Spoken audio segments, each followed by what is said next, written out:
한국직업방송이 준비한 자격증 관련 프로그램이 새롭게 시작합니다. 매주 수요일 오후 3시부터 4시까지 국가공인 자격증 가이드 함께 하시죠. 안녕하세요. MC 임지연입니다. 최신 자격증 관련 뉴스부터 전문가의 요모조모, 자격증 소개와 분석까지 낱낱이 공개합니다. 안녕하세요. 캐스터 조영주입니다. 네, 국가공인 자격증 가이드 1부와 2부로 나뉘어서 진행합니다. 먼저 1부 함께할 분 소개해드릴게요. 한국커리어전문가협회 전문위원 안향숙 선생님 오셨습니다. 어서 오세요. 네, 안녕하세요. 네, 안녕하세요. 예, 반갑습니다. 자, 잠시 후에 다시 만나보시고요. 우선 먼저 한 주간의 자격증 관련 뉴스들을 전하는 시간이죠. 잡아라 자격증 뉴스 코너가 준비되어 있습니다.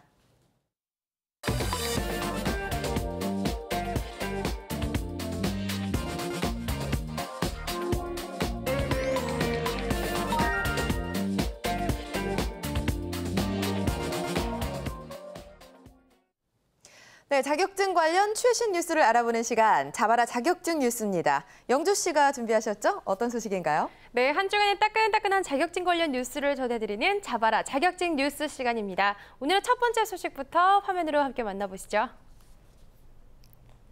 네, 온라인 취업 포털 사람인이요. 은행과 증권사, 카드사와 보험사에 해당하는 금융권 취업 희망자 267명을 대상으로 입사하고 싶은 기업을 조사했는데요. KB국민은행, 미래에셋증권, KB국민카드, 삼성생명 등이 부문별 1위를 차지했습니다. 자, 먼저 은행권 취업 희망자 204명이 선호하는 기업은요. 23.5%가 KB국민은행을 꼽아 1위에 차지했고요. 이어서 신한은행이 14.7%, 기업은행이 14.2%, 다음으로는 NH농협은행, 우리은행 등으로 선호하는 5위 안에 들었습니다. 자, 기업별로 그 선택의 이유를 살펴봤더니요.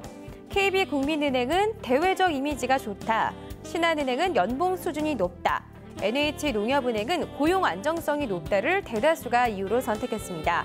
또 기업은행은 금리 환경이 좋은 편이다, 조직 문화가 마음에 든다, 우리은행은 대외적 이미지가 좋다, 복리후생 제도가 잘 돼 있다는 응답이 줄을 이뤘다고 하네요. 자, 이번에는 전체 조사 대상자 4명 중 1명이 원하고 있는 증권사 취업의 경우를 한번 살펴볼까요? 이들이 가장 선호하는 증권 기업은 바로 미래에셋증권이었습니다. 18.3% 차지했고요. 그 뒤를 삼성증권과 신한금융투자, 그리고 한국투자증권, 그리고 NH투자증권이 이어나갔습니다. 1위로 꼽힌 미래에셋증권을 선호하는 이유에 대해서는요. 업종에 비전이 있다, 대외적 이미지가 좋다는 응답이 많았고요. 더불어서 삼성증권은 복리후생 제도가 잘 돼 있다, 신한금융투자와 한국투자증권 그리고 NH투자증권은 연봉 수준이 높다를 선택의 이유로 가장 많이 꼽은 것으로 나타났습니다. 자, 이번엔 카드사로 한번 가보겠습니다. 카드사 취업 희망자가 꼽은 1위 기업은요. KB국민카드가 선정됐는데요. 32.1%를 차지했습니다. 이어서 삼성카드 25%, 신한카드 17.9%, 또 현대카드, 롯데카드 순으로 조사됐는데요. KB국민카드를 선호하는 이유로는 대외적 이미지가 좋다는 응답이 가장 많았고요. 또 삼성카드는 연봉 수준이 높다, 대외적 이미지가 좋다를, 신한카드는 업종에 비전이 있다, 현대카드는 조직 문화가 마음에 든다, 롯데카드는 고용 안정성이 높다, 복리후생 제도가 잘 돼 있다를 각각의 이유로 꼽았습니다. 자, 마지막으로 보험사 부문의 선호도를 알아볼 텐데요. 자, 이 부문은 생명보험사와 손해보험사를 함께 조사했습니다.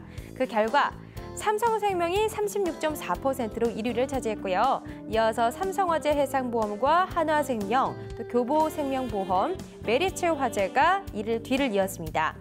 자, 이렇게 취업 희망자들이 삼성생명을 뜨겁게 선호하는 이유로는요. 대외적 이미지가 좋다라는 응답이 가장 많았고요. 삼성화재 해상보험은 고용 안정성이 높다, 한화생명은 업종에 비전이 있다, 근무 환경이 좋은 편이다, 교보생명보험은 업종에 비전이 있다, 조직 문화가 마음에 든다, 메리츠화재는 업종에 비전이 있다, 대외적 이미지가 좋다가 선호 이유로 꼽혔습니다. 자, 이렇게 금융권 분야별로 알아본 선호도 기업의 조사, 그 비중과 선택의 이유를 구체적으로 들여다봤더니요. 자신이 지원하고자 하는 곳에 대한 정보가 얼마나 숙지되어 있는가, 그 관심도를 좀 지켜볼 수 있었는데요. 그렇습니다. 지원하기 전에 그곳이 어떤 곳인지 또 잘 알고 표적을 겨눠야 목표물에 적중할 수 있겠죠.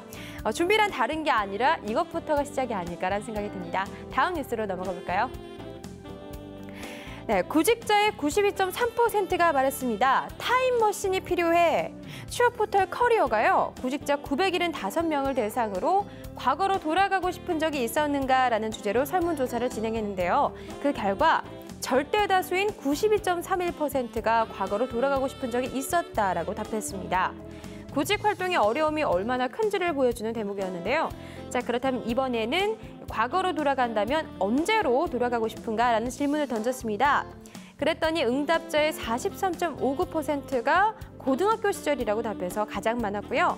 고등학교 이전이 28.21%, 대학교 1, 2학년 때를 꼽은 응답자가 17.95%, 그리고 대학교 3학년과 4학년 시절이라고 대답한 항목이 각각 그 뒤를 이었습니다. 그렇다면 이들이 과거로 돌아가고 싶은 이유는 뭐였을까요? 응답자의 33.33%가요. 진로 선택을 명확하게 하고 싶어서라고 가장 많이 답했습니다. 또 다음으로는 공부를 더 열심히 하기 위해서, 취업과 관련해서 부족한 역량을 개발하고 싶어서, 대학교 선택을 변경하고 싶어서, 지금의 현실을 회피하고 싶어서 등의 답변이 순차적으로 이어졌다고 하는데요. 자, 이렇게 후회와 아쉬움이 남은 이들에게 원하는 과거로 돌아가게 된다면 취업과 관련해서는 그렇다면 뭘 더 하고 싶은가라는 질문을 던졌습니다. 그랬더니 가장 많은 응답자에 해당하는 또 33.33%가요. 직무 관련 자격증을 획득하고 싶다라고 답했는데요. 역시 이 자격증, 요즘 정말 중요시 되고 있는가 봅니다. 또 다른 답변으로는 외국어 공부를 더 하겠다, 직무 관련 경험과 인턴십을 더 쌓겠다, 인맥 관리를 잘해보겠다도 있었고요. 학점 관리, 여행과 공모전과 같은 대외 활동 등도 꼽은 응답이 있었습니다. 자, 이번 설문을 종합해보면요. 대부분의 구직자들은 과거로 돌아가고 싶은 후회에 또 묻혀 있고요. 특히 고등학교 시절로 돌아가서 진로 선택을 명확하게 하고 또 그 직무와 관련한 자격증을 충분히 따놓고 싶다라는 바람들로 좀 결과를 지켜볼 수 있었는데요. 자, 여러분 아직 늦지 않았습니다. 굳이 과거로 돌아가지 않더라도요. 지금부터 꼼꼼히 정보를 습득하고 또 집중해서 공부한다면 얼마든지 새로운 길로 접어들 수 있지 않을까라는 생각 듭니다. 그리고 그 옆에서 자격증과 함께하는 저희 프로그램, 국가공인 자격증 프로그램이 있으니까요. 앞으로도 쭉 함께해 주시길 바랍니다. 지금까지 잡아라 자격증 뉴스였습니다.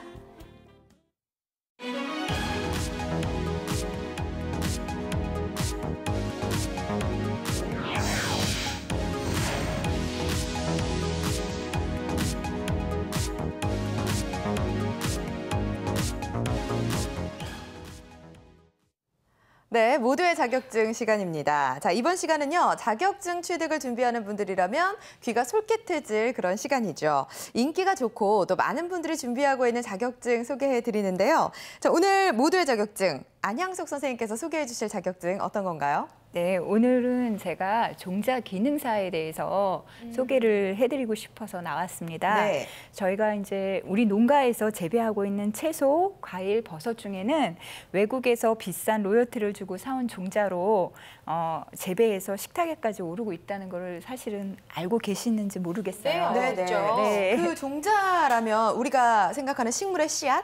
네, 그런 맞습니다. 부분 생각하면 맞을까요? 네, 그래서 네. 지금 전 세계가 총성 없는 종자 전쟁을 지금 하고 있는 중인데 종자 산업은 우리의 먹거리를 책임지는 생명 산업으로 종자 산업을 키우는 일은 곧 생명 산업을 키우는 일이거든요. 네. 그래서 이제 건강하고 안전한 먹거리를 담보하는 일로 지금 그 씨앗, 보이지 않는 씨앗 전쟁의 최전병에 설 수 있는 종자 기능사에 대해서 제가 소개해드리고 싶어서 나왔습니다. 네. 근데 제가 듣기로는 종자 산업법이라는 게 또 따로 있다고 했는데 종자 기능사도 제가 오늘 처음 듣지만 종자 산업법도 처음 듣거든요. 네. 정확히 어떤 걸까요? 그러니까 종자 산업법이란 종자의 생산, 보증 및 유통, 종자 산업의 육성 및 지원 등에 관한 사항을 규정함으로써 종자 산업의 발전을 도모하고 농업, 임업 생산의 안정에 이바지함을 목적으로 국가에서 제정한 법입니다. 네. 그래서 이 제정한 법에 의하면 종자는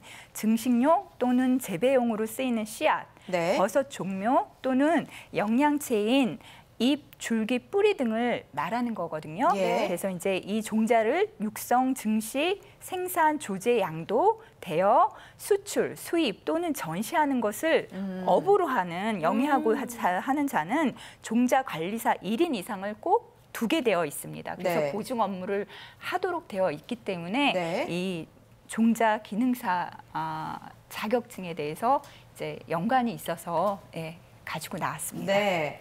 자, 종자관리사 조금은 생소하게 느껴지기도 하는데 국가공인 자격증이죠. 또 응시 자격에 있어서 특별한 제한이 없다라는 얘기를 들었는데요. 종자 관리사는 국가 자격증은 아닙니다. 그러니까 종자산업법 상에 종자 관리사를 두도록 되어 있는데 종자 관리사가 되기 위해서는 국가 기술 기능사. 그렇죠. 국가 예. 기술 자격증인 이제 관련 자격증이 이제 몇 개가 있습니다. 그 중에 자격 제한 없이 누구나 한테 열려 있는 게 종자 기능사이기 때문에 오늘 네. 소개를 해드리고 싶어서. 예, 알겠습니다. 제가 정정할게요. 종자관리사가 아니라 오늘 알아볼 자격증은 종자기능사 자격증이고요. 자, 그렇다면 종자기능사 어떤 일? 종자관리사부터 알아볼게요. 종자관리사는 어떤 일을 하는 건가요? 종자산업법 상의 종자관리사는 종자업자가 생산하여 판매, 수출 또는 수입하는 종자에 대하여 네. 당의 품종의 종자임이 분명하며 적법한 기준에 맞게 체종, 조제되어 품질 기준에 적합하다는 것을 자체 보증하는 업무를 담당하는 자를 말합니다. 네네. 자, 그렇군요. 그러면 종자산업법에 대한 말씀도 전해주셨는데, 자, 그러면 이런 종자 관련 산업을 하려면 종자관리사 자격증을 꼭 갖고 있어야 되는 걸까요? 예. 아까 좀 전에 말씀드렸던 종자산업법 제137조, 동법 시행령 제46조, 제47조에 의해서 종자업을 영위하고자 하는 자는 대통령령이 정하는 일정 시설을 갖추어 시도지사에게 등록하여야 하며 종자관리사 1인 이상을 두어야 한다라고 이렇게 규정하고 있습니다. 그렇군요. 네. 법적으로 이제 규정을 하고 있군요.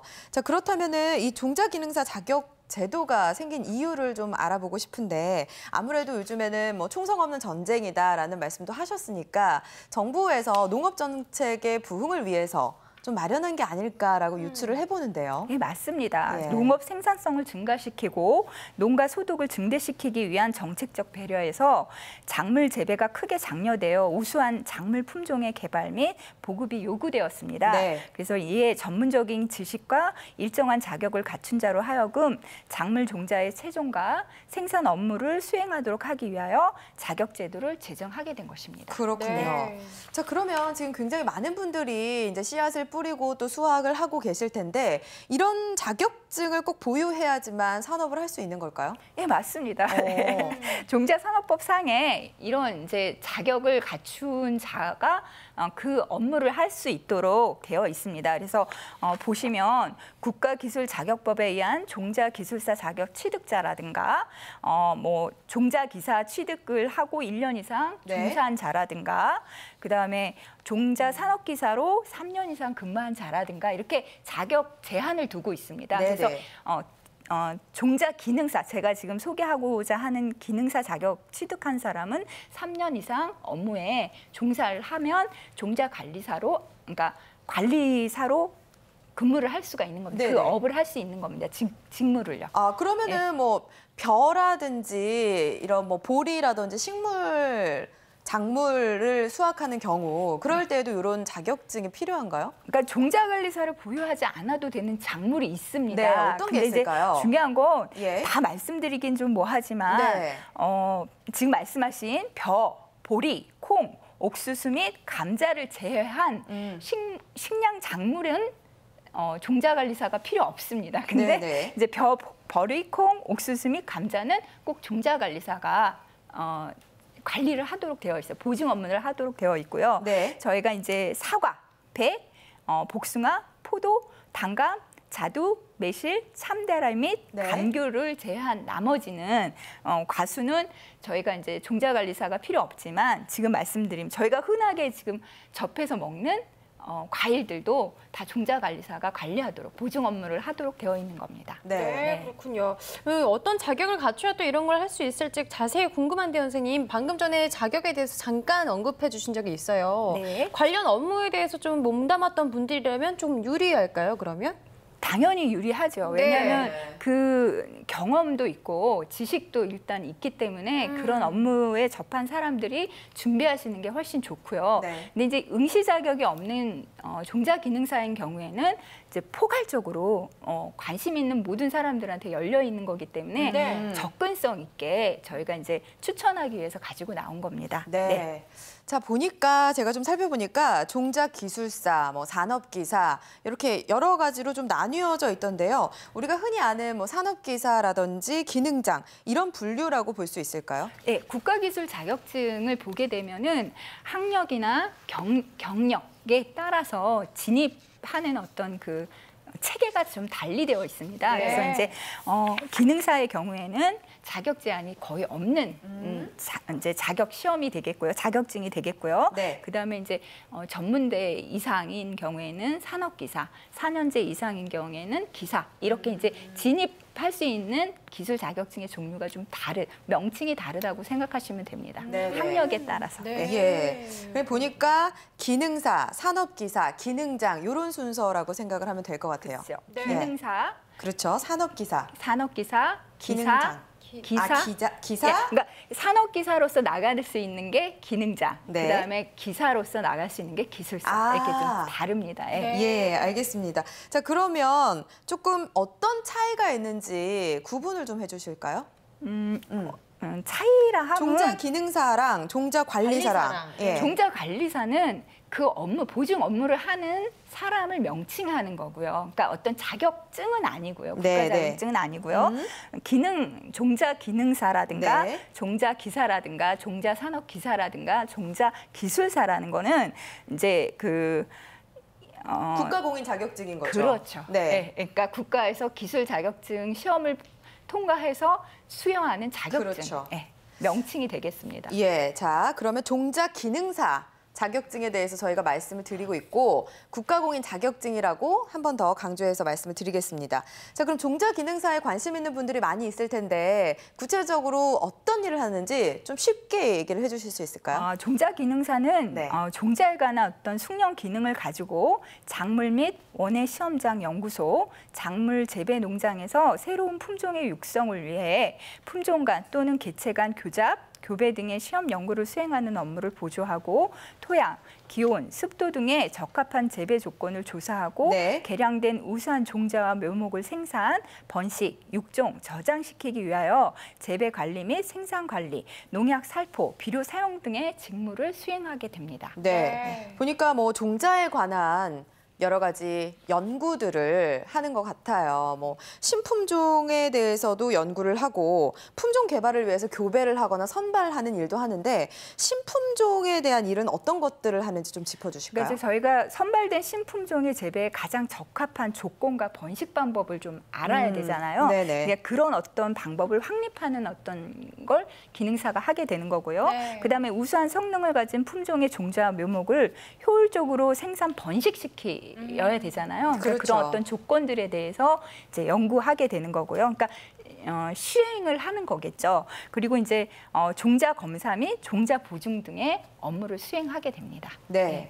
자, 종자 기능사 자격증에 대해서 얘기를 하고 있습니다. 선생님께서 이 모두의 자격증에서 소개를 하는 이유가 분명히 있을 것 같아요. 네. 앞으로도 전망이 밝기 때문에 얘기를 하신 것 같은데 네. 어떻게 전망할 수 있을까요? 이 분야에 대해서. 사실 종자 산업은 자본이나 기술 집약적인 고부가가치 산업입니다. 그러니까 네. 종자 산업이라는 것 자체가요. 네. 그래서 우리나라 농업의 신성장 동력으로 자리 잡고 있으며 그렇죠. 정부에서도 종자 산업의 중장기 대책을 수립하고 종자 산업 육성을 위한 노력을 기울이고 있습니다. 네. 그 대표적인 얘가 이제 골드시드라는 프로젝트를 지금 시행하고 있는데 네. 골드시드요. 네. 사실은 이제 외환위기를 겪으면서 국내 종자 산업은 외국계 기업의 국내 시장 잠식으로 어려움을 겪기도 했습니다. 네. 근데 이제 농업 생산성을 증가시키고 농가 소득을 증대시키기 위한 정책적 배려에서 작물 재배가 크게 장려되어 왔고 최근 우수한 기술력을 바탕으로 우수한 작물 품종 개발 및 보급이 되고 있는데요. 네. 이제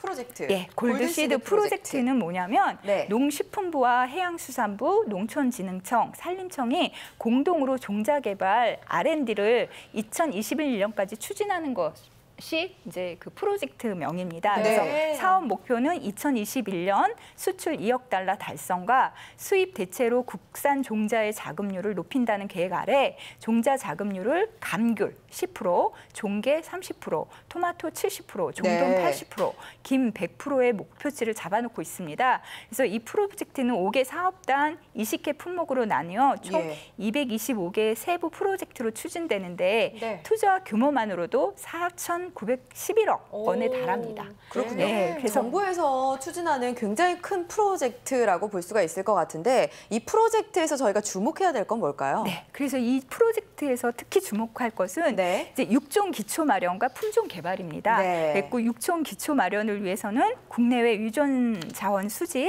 등록, 목적 형질 보유 개체 선별과 개통 육종, 종동 개발 보급 등 육종 소재를 확보하는 데 일정 부분의 성과를 내고 있고요. 네. 또한 품종 개발의 경우 수출 전략형 품종과 수입 대체형 품종 등 105개의 신품종을 출원하고 네. 800만 달러의 수출과 56억 원의 국내 판매 실적을 올리고 있습니다. 예. 그리고 앞으로 글로벌 경쟁력을 가진 종자 기업을 20개 육성하고 종자 산업 역량 강화를 위한 첨단 인프라 구축을 위해 농식품 산업을 선도하는 종자 강국을 실현한다는 게 궁극적인 최종 목표입니다. 그래서 이런 국책 사업을 전반적으로 추진하기 위해서는 관련 분야의 인적 자원이 절대적으로 필요하다고 그렇죠. 보기 때문에 네. 제가 이제 유망하다는 이유로 제가 소개를 하게 되었습니다. 네. 네, 아까 투자 규모 4,911억이라고 해주셨는데 정말 어마어마한 규모인 것 같아요. 또 그 무엇보다 국책사업 프로젝트가 또 진행 중이라는 게 또 눈에 띄고 그 점이 참 마음에 든다는 생각이 드는데 그만큼 또 인력 수요가 계속해서 일어날 거라 그런 얘기잖아요. 네, 아무래도 규모가 큰 만큼 일자리가 많을 것으로 전망이 되는데요.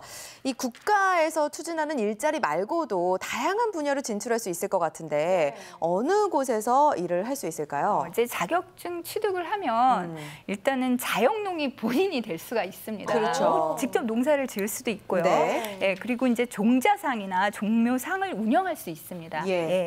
그리고 이제 작물 시험장이나 원예 시험장, 종자 생산업체, 종자 관리원, 원예 재배 농장 등으로 취업도 가능하고요. 네. 그다음에 이제 농협 있지 않습니까? 지자체 단위로 있는 농협, 시도군, 농협, 네. 시도군 지자체, 그다음에 농촌진흥청 등의 공무원으로도 진출할 수 있습니다. 그리고 이제 종자산업법에 의해서 종자관리사도 될 수 있는 거고요. 네. 그다음에 수목원 조성 및 진흥에 관한 법률에 의하면 수목원 전문 관리인의 자격도 주어지게 됩니다. 그래서 네. 사실은 저희가 웰빙을 하다 보면 수목원도 요즘 좀 규모는 크지만 그런 사업을 좀 대단위로 하시는 분들이 있을 때 네. 이제 수목 관리사로 또 이제 전망이 있는 거죠. 아, 그렇군요. 그럼 이 자격증 따게 되면 수목원 전문 관리인 이 네네. 자격은 자연스럽게 또 새롭게 나오게 되는 그렇죠. 거잖아요. 네, 그 일을 할 수 있는 거죠. 네. 그렇군요. 또 다른 또 어떤 혜택들이 있을까요? 혜택이라고 하면 사실은 이제 국가기술 자격증을 따면 네. 많은 혜택들이 좀 있습니다. 네. 근데 이제 그 중에서 대표적인 건 한국산업인력공단 일반직 5급 채용 시 3% 가산점이 있고요. 아. 그다음에 이제 기술직 공무원 아까 말씀드렸던 공채 농업 산림 관련 직렬에서도 3% 정도의 가산점을 두고 있습니다. 네. 자, 자영농이 돼서 직접 자격증을 이제 취득을 한 후에 유리하게 작용할 수도 있고 또 뭐 승진이나 수당을 받는데도 유리한 측면이 분명히 있을 것 같습니다. 네, 맞습니다. 자, 그럼 구체적으로 이제부터 시험에 대해서 알아볼게요. 네. 일정은 지금 어느 단계에 있나요? 일정이 어떻게 돼요? 저희가 좀 아쉽게 저희가 이제 프로그램이 시작하고 나서 바로 좀 소개를 했더라면 좋았을 텐데 네. 금년은 지금 3회 정도 시험을 보고 있는데 네. 이제 전기 기능사 4회 4회 시험이 진행 중이군요. 그렇죠. 실기 시험만 남겨져 있습니다. 원서도 사실은 접수 마감이 된 상태입니다. 네. 그래서 이제 지금 이 시험 일정을 좀 참고하셔서 내년을 노려야겠네요. 그렇죠. 그렇죠. 자, 이게 시행된 지는 얼마나 됐어요? 시행된 지는 이게 얼마 되지 않은 것 같아요. 아니요, 오래됐습니다. 아, 그래요? 네, 시행은 지금 1978년도서부터 시행을 됐고 그러니까 자격증 이름을 좀 달리하면서 네. 애초에 처음에 시작할 때는 종자기능사로 출발한 거는 아닌데 네. 제가 기억을 지금 정확히 못하겠습니다. 근데 이제 1978년도에 시작해서 지금까지 예, 2015년까지 이어오는 자격증 시험입니다. 그렇군요. 네. 나름대로 이제 역사가 깊은 그런 자격증인데 정책이라든지 국책 사업에 영향을 받다 보니까 출제 경향이 조금은 바뀌지 않을까 그런 부분들을 좀 잘 체크해야 되지 않을까라는 생각도 드는데 어때요? 네. 어떻게 보면 이렇게 오래된 시험일수록 출제 경향이라든가 이런 게 공시되어 있습니다. 아. 그래서 한국산업인력공단 그 Q&A 사이트에 들어가면 기존에 이제 그 몇 년치 그 내려왔던 네. 시험 문제도 내려받아서 출제가 있군요. 그렇죠. 네. 파악할 수 있고요. 그다음에 그 출제의 어떤 경향성이랄까 기준도 마련이 돼서 몇 년도에서부터 몇 년도까지 그 기준으로 한다라는 게 이제 되어 있습니다. 그래서 그 정보를 충분히 활용하고 참조하시면 유리할 수 있습니다. 네. Q&A 사이트에 들어가면 여러분 족보를 확인할 수 있다는 사실 다시 한번 참고해 주셨으면 좋겠고요. 이 자격증 참 마음에 드는 게 지금 78년부터 시작이 됐다고 하면서 네네. 37, 그러니까 37살 먹은 자격증이잖아요. 그렇죠. 그러니까 네. 오래된 자격증인 만큼 또 시험 준비하는 분들 입장에서는 시험 난이도 뭐 이런 기록도 있을 것 같고요. 출제 경향이나 취득 어떻게 공부하고 얼만큼 공부해야 취득이 가능한지 뭐 이런 데이터들도 좀 있을 것 같아요. 다 산업기사나 뭐 기사나 기술사 같은 경우는 네. 좀 뭐 하겠지만 종작 기능사의 경우에는 네. 제가 이제 그 산업인력공단 수험자 동향 분석을 좀 살펴봤습니다. 네. 그걸 토대로 본다면 필기 시험이나 실기 시험의 경우 수험자가 대체로 3개월 미만 준비를 했음에도 불구하고, 그러니까 그 대부분의 사람들이 합격하는, 그러니까 가장 합격률이 높은 데이터로 나오더라고요. 네. 그래서 전략적으로 한 3개월 정도, 그러니까 필기도 3개월 정도, 뭐 실기도 3개월 정도 전략을 가지고 좀 준비를 하시면 네. 사실은 1년 안에 충분히 취득할 수 있는 자격증이지 않나 싶습니다. 평균적으로 준비 기간이 3개월 미만이라는 거죠. 그렇죠. 네. 3개월 미만이어도 합격률이 높은 그런 자격증이었습니다. 네. 굉장히 괜찮은 자격증이다 그런 생각이 드는데 자 그렇다면 필기랑 실기 어떤 걸 보는지 알아야겠죠. 네. 어떤 걸 보나요? 과목은 보시면 일단 시험 과목, 필기부터 볼게요. 네, 시험 과목은 필기가 종자, 그다음에 작물 6종, 그다음에 작물 이렇게 3과목을 봅니다. 그래서 이제 객관식 사지 세길형으로 60문항이 나오는데 네. 1시간 동안 60문제를 풀어서 1분에 한 문제를 풀어야죠. 그렇죠. 네. 100점 만점에 60점 이상 득점하시면 합격 처리가 됩니다. 네, 실기는요? 실기는 종자 생산 작업을 2시간으로 작업형으로 오. 보고 있습니다. 그러니까 네. 2시간이니까 120분 소요되고 있습니다. 예, 실제로 이제 작업을 하는 네. 그런 실기가 있군요. 네, 네. 네.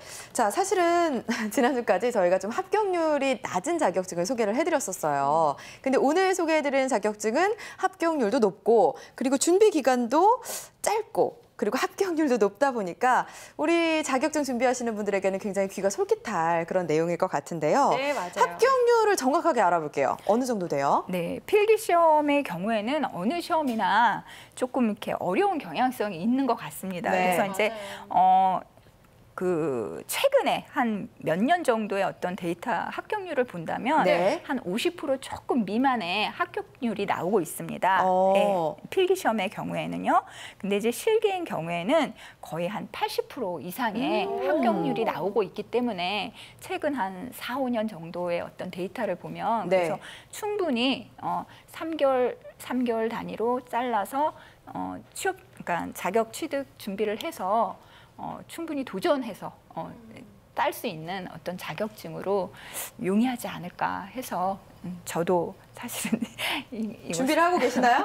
아니요, 조금 이렇게 예. 관심 있게 있게 살펴보고 계시군요. 그런- 네, 여러분 네. 충분히 왜냐하면 매력적으로 저희가 느낄 수 있을 이렇게 것 같아요. 먹거리에 대한 부분이 그럼요. 상당히 요즘은 이슈가 되지 유망하죠. 않습니까? 그리고 네. 사실은 이 종자 산업이라는 것 자체가 계속 이 프로그램에서 소개됐던 농산물 품질 관리라든가 네. 유기농 관리 그 자격증을 제가 이제 했는데 다 연관성이 있는 자격증이거든요. 네. 그래서 이제 사실은 이런 걸 준비하고 관심 있다 보면 사실은 도시농업 학교들도 요즘 다 주변에 있지 않습니까? 그렇죠. 예, 그래서 그런 어떤 관심도가 결국은 내 직업과 생계로도 연관이 될 수 있는 작은 시발점이 되지 않을까 뭐 그런 생각을 지금 네. 저도 은퇴를 위한 준비. 네, 선생님의 경험담이 또 많은 힘이 될 수 있는 거고요. 선생님, 저 이런 게 좀 궁금해지는 게 종자산업이라고 하니까 괜히 남자분들이 더 많이 하실 것 같고 예. 자격증 시험에도 남자분들이 훨씬 많이 응시하실 것 같다 이런 생각 드는데 시험에 응시하는 남녀 비율은 어떻게 될까요? 2015년 수험자 성별 동향을 보면 네. 사실은 남자분들이 조금 많습니다. 많긴 네. 많지만 네. 그 남자 여자 이렇게 비율로 봐서는 여자도 그렇게 적은 숫자가 아니라 상당수가 같이 시험을 보고 있다는 게 그러니까 보시다시피 볼 수 있고요. 그다음에 이제 합격률도 사실은 뭐 남녀 차이 없이 차이가 없네요. 거의 네. 높은 합격률을 또 보이고 있기 때문에 어떻게 보면 실기에서는 여자가 더 앞서는 모습도 보이고 있기 때문에 그러네요. 네, 뭐 여성 남성 구별 없이 예. 도전해서 딸 수 있는 자격증이라고 생각합니다. 네. 자, 선생님께서도 은퇴 이후에 자격증으로 유망하게 바라보고 계신 만큼 연령대가 다양하게 준비할 수도 있을 것 같고요. 재취업을 생각하시는 분들에게도 유리한 자격증이 되지 않을까 싶습니다. 자, 오늘 안향숙 선생님과 함께 종자기능사 자격증에 대해 알아봤습니다. 선생님 고맙습니다. 고맙습니다. 감사합니다. 네, 감사합니다. 자, 잠시 후에 2부에서도 이어집니다. 채널 고정해 주시죠.